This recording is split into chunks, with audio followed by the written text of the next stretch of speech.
Well, it's only right at the biggest fight of the year to have one of the biggest promoters in the game with us, and we have him, the head of Matchroom Sports, Eddie Hearn. Welcome to the show. Oh, you look at it's me. What? Oh, right, it's me. I didn't know where you were going. Thank you. I thought he was the best promoter, one of the best promoters? I said biggest. He's one of the How tall? I'm 6'5". I'm 246 pounds. That's what I mean. I'm definitely the biggest promoter in the world. Absolutely. Well, listen, I don't want to start with the biggest fight because there was a fight last night right here in Vegas, and that's Michaela Mayer versus Hamadouche. Good fight. Maybe the right person won, but what did you take away? I couldn't believe it. I mean, it was a really close fight. I thought Hamadouche edged the first half of the fight. Mayer came back really well in the second half of the fight. I posted out that I had Hamadouche winning it, and I guess I was probably leading with a heart a little bit, but look, a draw, 6-4 either way. It was one of those fights. You had people coming out saying, wow, that was one of the best female fights I've ever seen. So how can you score it 10-0?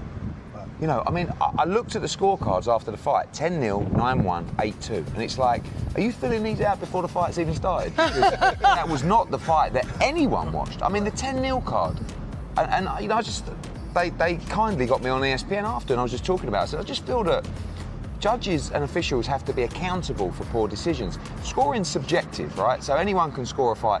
But when no one in the whole wide world agrees with that one card, surely you have to speak to that person. I'd even get them on TV. I mean, you said it was a pandemic. The scoring in boxing is a pandemic. You know why? So if it was in your hands, Eddie, what would you do to change it? You know what? It's because they said to me, you know, oh, would you send another fighter here? And I said, look, it's not a problem. Well, it is a problem in Vegas, but it's a problem everywhere. So we see some terrible scorecards in the UK as well, and people are concerned about being the away fighter in the UK. We see it everywhere, in every single commission.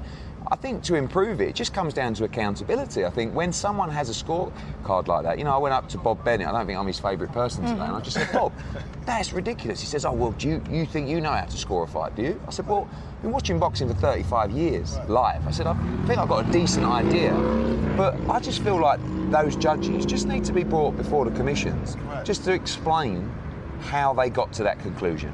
That's all. That's not a difficult ask. The problem is, and the British Boxing Board of Control do this as well, they love to stand by their people. And that's nice, you know, that is nice. But at the same time, they come out, you know, on the front foot and say, no, you know, this was a fine card and stuff like that, rather than saying, no, we do actually have an issue with that. Let's call that official in publicly, you know. But even on TV, I don't see the problem with the media talking to an official after the fight and saying, give us your opinion. What did you see? No, you're right about that. You mentioned Great Britain. Now, Anthony Joshua, that British boy, came over to see a lot of trainers. Is it true that he's going to be training with somebody else? What's your take on him training with Eddie Reynolds? No, but just training in America wasn't good for him last time, but maybe that was because of Miami. Just to change. You know, and for all intents and purposes, I wonder, is he ever going to find the right fit to make whatever necessary change he has to do? Everyone keeps saying to me, who do you think is the best trainer for Anthony Joshua? And I said, it's just the person that he believes in. It's the person that he feels comfortable with. Chemistry. Yeah, it's the person that can sit him on the stool and change the direction of a fight at the right time. And you know, listen, Rob McCracken is his trainer. He's more than a trainer. He's his mentor. He's an advisor, if you like, as well. But the trip wasn't about interviewing trainers. The trip was about learning and looking at new environments. And I believe he needs to change his environment. All right, so regardless of what trainer it is it safe to say he's going to train in America? Well, he will decide that. I believe that's a good move for him because he's been in Sheffield now since probably the age of 18. Now, it's 14 years he's been out of that camp, and it's an amazing facility. It's the Olympic facility for GB boxers, but he's God there.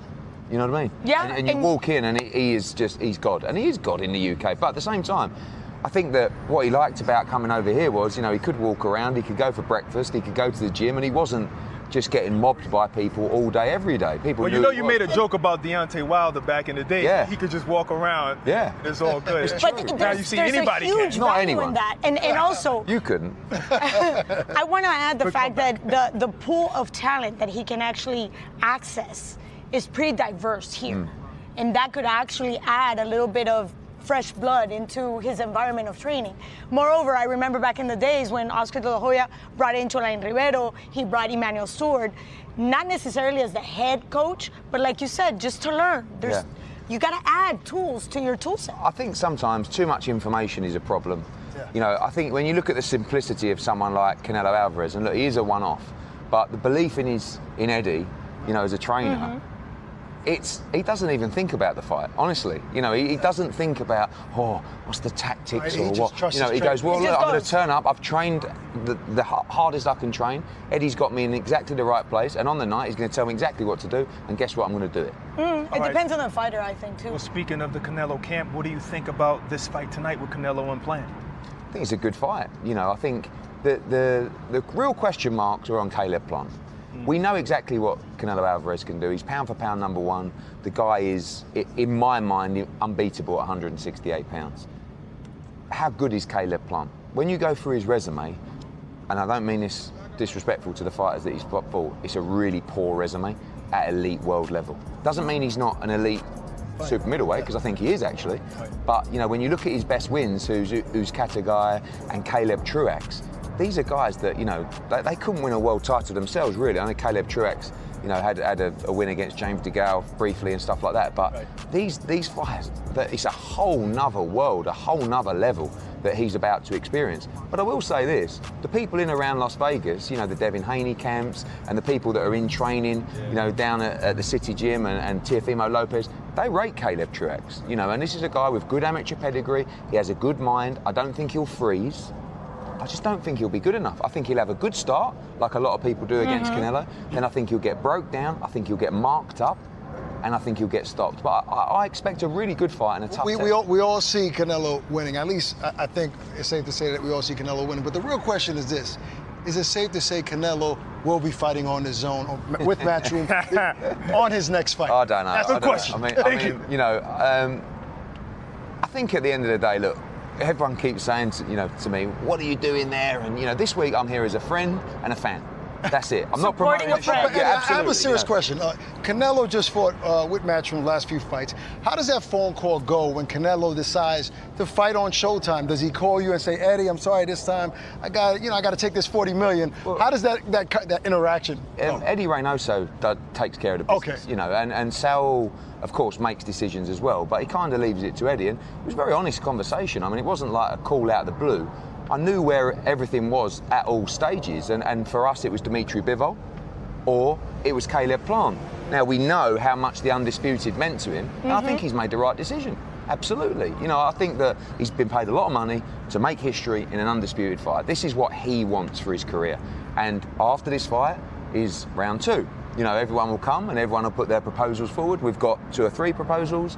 I'm sure PBC have got 2 or 3 proposals, probably it's Top Rank or whoever it might be. So I don't think that, you know, it's not really anything personal. I think, yes, we have a brilliant relationship, but he's not going to just do a deal with me because he thinks I'm a nice bloke. You know what I mean? He's going to make the correct business decision, and I believe he did that this time. Now it's our job to be, you know, to be aggressive in the repitch, if you like. There's nothing we'd like more than to be working with Canelo again, promoting his shows. You know, part of me is a little bit sad this week. I bet their entrances aren't as good as ours. You got a special announcement to reveal on the show today? Something going on in Mexico? Talk about it. Yeah, with Canelo and Eddie Reynoso as well. Of course, Canelo Promotions and Class de Talientes. We're back in Mexico November 26th. Erica Cruz will defend her World Championship. Angel Ferrero, Jose Velasquez, who's actually Where are you reading this from, Eddie? Nowhere. It's just in here, mate. It's just in here. Yeah, well, he knows his Gabriel stuff. Valenzuela. When you live it and breathe it, it doesn't matter. It just comes out of the mouth, you know. I just wanted to go to Puerto Vallarta. And it's the night before Teofimo Lopez against George Kambosos. So what a big weekend coming up. And I'll tell you what, I don't have to read this either, Barack, but because it's all in the mind. But what a run-in on Dazn to close the year out. I mean, of course, next weekend, you've almost got a double header, if you like, with Kid Galahad, Terry Harper, Chris Billum-Smith from Sheffield. Then you go over for Munguia against Rosado. I think that'll be a great Mexico, fight. Puerto Rico. The weekend after that, the World Championship quadruple header, Demetrius Andrade against Quigley, Julio Cesar Martinez against Arroyo, Akhmad Aliyev, Kaylee Reese against Camaro in our Road to Undisputed tournament. The week after that, now drop in, of course, Mexico for a World Championship card from Puerto Vallarta. The next night, you've got Teofimo Lopez against George Kambosos for some call the Undisputed. We're not so sure about that. Then the week after that, we're actually in Bilbao on December the 3rd and December the 4th. Devin Haney against Jojo Diaz right here on MGM Grand. Wow. December the 11th, we're in Liverpool. Conor Benn in a really big fight. Just signed it in the room, actually. We'll announce that tomorrow night. Katie Taylor on the card as well. Joe Caldina, really big night in Liverpool. And the weekend after, we got Chisora Parker, we got Boatsi Vlasov, we've got Gongora against Richards. It's a massive All right, show. you want. And I tell Probably you the something that biggest hasn't one been we announced want. yet. It will Wow. be announced later. that? Uzbekistan, right? Yeah. Madrimov against Soro, interim light middleweight championship. Right, really right. good fight. Wow. So That's it's a good actually 10 shows, 7 weeks, 6 different countries. Wow. Getting close I don't together. think any network has ever done No, that. that's huge, and we're closing with a bang for I don't want to sound like a commercial though, but that Come was on. kind of good. But listen, what's more Kinda realistic? good. Is it Teofimo versus Haney or Canelo versus Bivol? More realistic. Or Canelo versus Bivol. Bivol. Listen, I think the fight is Canelo against Triple G. Again. It's the trilogy for the undisputed 168-pound championship. I think that's the biggest fight in boxing right now. You know, but obviously Triple G, by the way, December 28th, official announcement for him on Dazn as well. So I'll throw in 11 shows to end the year. But, you know, if he unifies it against Murata, that's going to be one of the proposals we'll be putting forward to Canelo, is the Triple G fight in Cinco de Mayo. If he becomes undisputed at 168, I do think he's got to look at 175. Right. You know, he's the favourite against Bivol. He's the favourite against Joe Smith. And a better Biev fight is just the war to end all wars. Yes. You know, for the undisputed. So we'll see. It's all about tonight. But Teofimo, I mean, look, Devin Haney's gathering tremendous momentum. I'm so pleased with the Jojo Diaz fight because everyone's excited about that. We've already sold probably 5,000 tickets for MGM Grand December 4th. That's going to be his coming out party. Tough fight. By the way, we talked to Canelo and we asked him about cruiserweight. We talked to Lawrence Okoli once. I know, I saw that interview. I He sent would it love to to him. do that too. Is that? I sent that to Lawrence Okoli. You know, Lawrence Okoli is huge, by the way. I mean, every super middleweight that fights Canelo Alvarez looks huge next to him. Yes. You wait till you see Lawrence Oh Okoli my next to him. God, But- 6'5". It's like David and Goliath. But, you know, Makabu, who is the WBC world champion, good fighter, he's probably about 5'11". Right. You know, but these are big guys. I don't think the cruiserweight division's on the horizon for Canelo Alvarez. I don't know. That's the one thing. Whenever we talk to Canelo and I ask him about, you know, the glass ceiling, he doesn't seem to even recognize that he has or could have a glass ceiling. Do you know what it is, though, Claude? I think it would be a shame to get beat by doing something like that. You know, like, he always dares to be great, and it's really, you know, commendable. But at the same time, you know, to get beat by moving outside of your weight class by 28 pounds or something like that, you know, you might look back and say, but, you know, he is going to get to a stage if he wins tonight, which I believe he will. What else is there, you know? And I think that, you know, a big fight with Triple G, and I also think the undisputed at 175, I think he can do it.